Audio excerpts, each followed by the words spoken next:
Episode 2. Shrine Lesson and Protocol. The shrine was just a cleared corner of the living room. A low mat, a small table with 3 items in a line, a bowl, an unlit candle, and a folded cloth. The window was cracked open 1 finger's width. From the alley outside, the wall screen kept scrolling. Inspection window, 10:30 to 12. Curfew extended.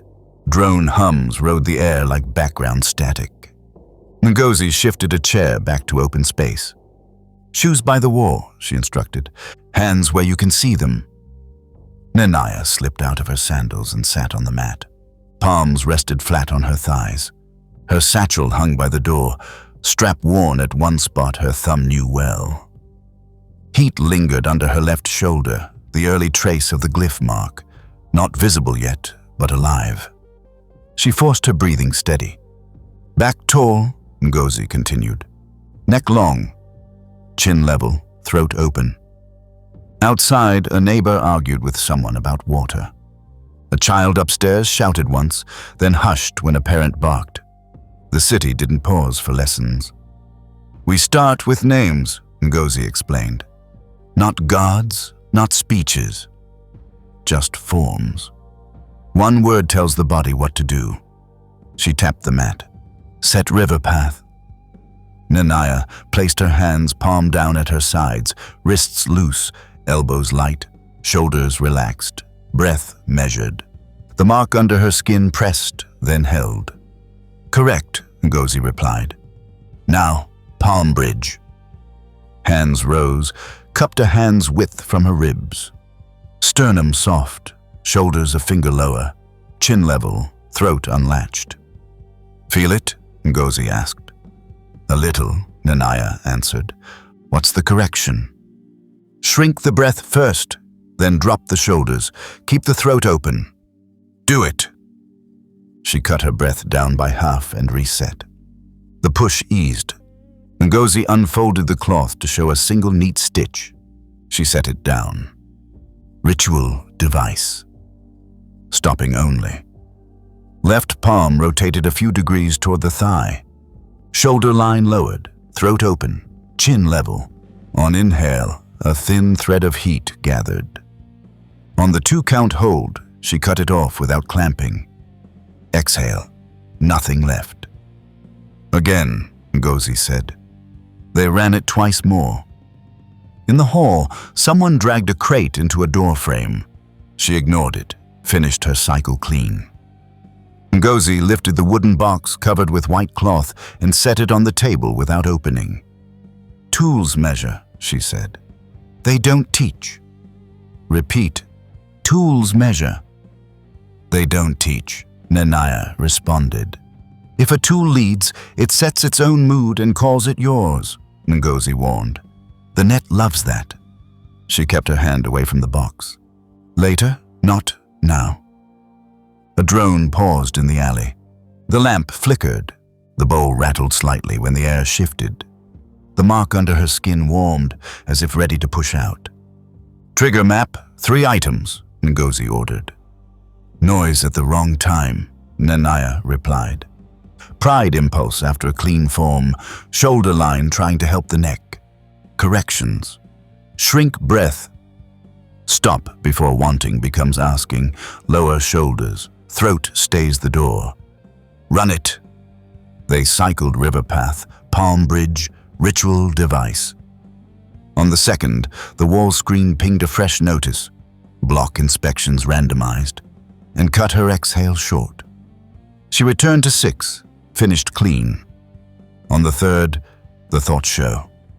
It works crept in. She refused. The line held. Ngozi tapped twice, the 2nd early. False urgency. Breath first, shoulders low, palm angle checked, throat open. Nnennaya followed the order. The mark cooled. "What changed?" Ngozi asked. "Breath size," Nnennaya replied. Then shoulders. Palm angle, throat open. "What didn't change?" "I didn't lift to prove anything." "Good. Move," Ngozi instructed. "Carry the work." Nnennaya stood. River path lived in her feet and wrists as she walked. Palm bridge stopped her chest from reaching forward. At the door frame, she set ritual device with a 2-count stop, opened the door for a slice of air. Hallway smelled of soap and hot dust. "Morning," a neighbor said, hoping to draw her into a chat. "Passing," she replied, neutral. She closed the door on a count. The mark stayed calm. She smoothed the cloth on the table, trimmed the candle's wick, and set it back unlit. Small actions, no display. "Doorways take people," Ngozi explained.